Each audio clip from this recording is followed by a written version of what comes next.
அன்று முதல் இன்று வரை அக்கரமும் வாழவில்லை. வெட்ட வெட்ட வாழைதான் அது அள்ளித்தரும் வாழ்வைத்தான். வெட்டி போட்ட மண்ணுதான் அதை கட்டி காத்தா பொண்ணுதான். நாம் வாழும் வாழ்வே அது சில காலம்தான். உறவோடு வாழ்ந்தா அது பூக்கோலம்தான். கெட்டாலும் பட்டாலும் உன் பேரன்தான்.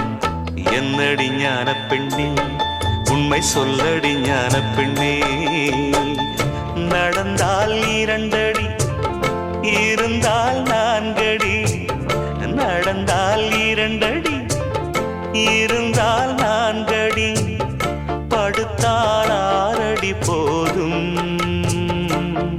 இந்த நிலமும் அந்த வானமும் அது